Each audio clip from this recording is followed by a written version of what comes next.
You are most welcome in online classes of English. मेरे प्रिय छात्र एवं छात्राओं, आप सभी को अंग्रेजी ऑनलाइन कक्षा में बहुत बहुत स्वागत है। अंग्रेजी की कक्षाएं जो है पिछले 4 दिनों से चल रही हैं और मैंने आपको अभी तक पढ़ाया the fountain by James Russell Lowell, and I have also provided you the notes concerned with the poem. Today I am going to teach you the next topic, narration. Narration, NARRATION. यह शब्द आपके लिए कोई नया नहीं है, मैंने पिछले दिनों पिछली कक्षाओं में आपको बताया भी कक्षाओं में।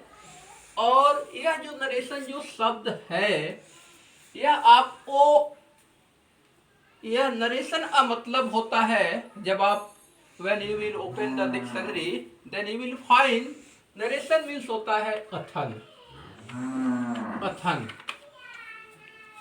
वर्णन, description.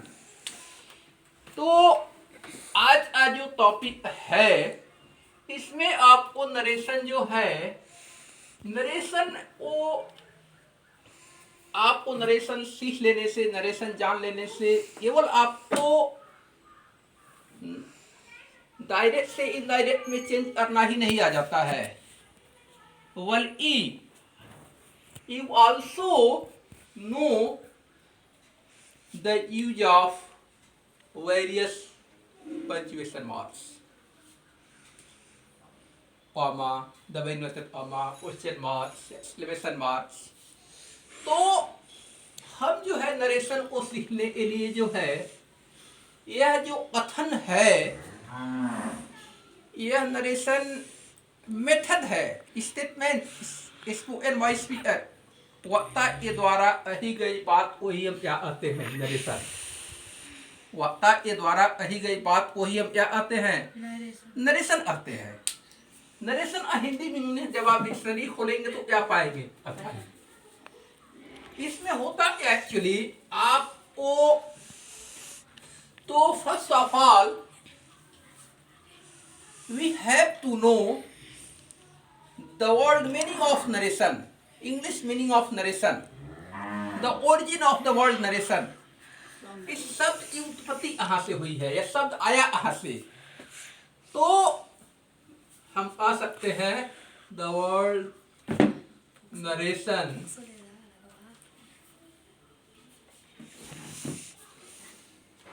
has been made from the word narrate, NARRATE, narrate. यह नरेशन जो है नाउन है और नरेट क्या है, वर्ब है, क्रिया है। नरेट का मतलब होता है कहना, बताना, वर्णन करना। इस नरेट which means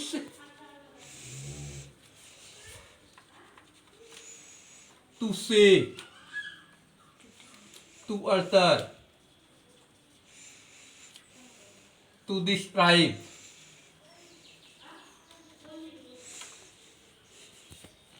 ये क्या है, यह जो नरेट जो शब्द है, जो से है, जो अदर है, डिस्क्राइब है, वो क्या है, वर्ब है। और इस वर्ब से ही, क्रिया से ही ये बना है narration, noun.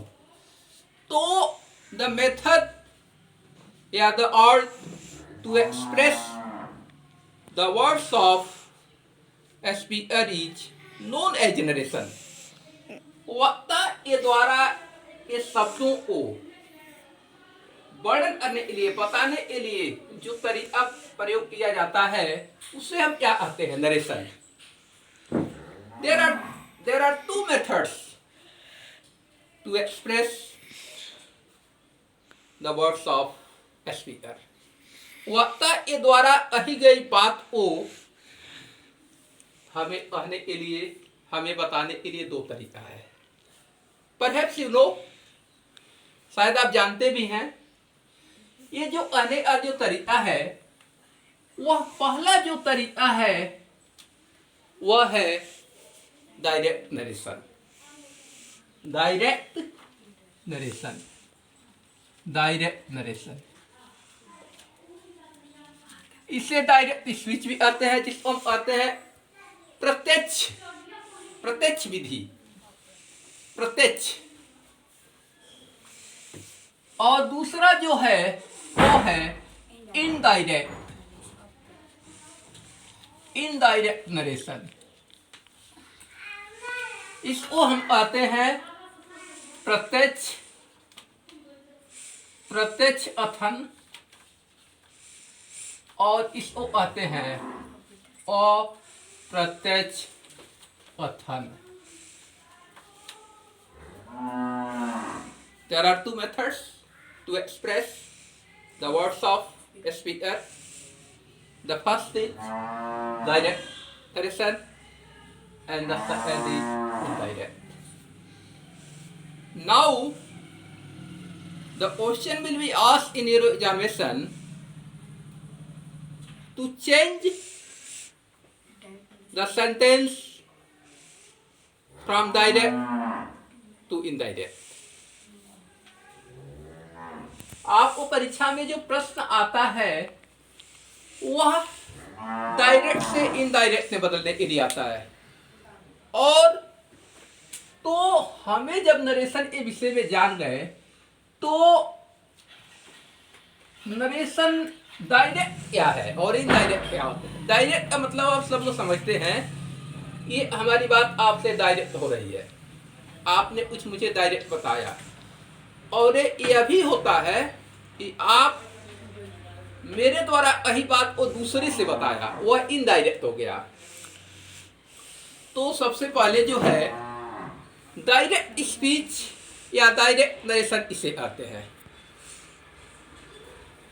What is the direct narration? Direct narration.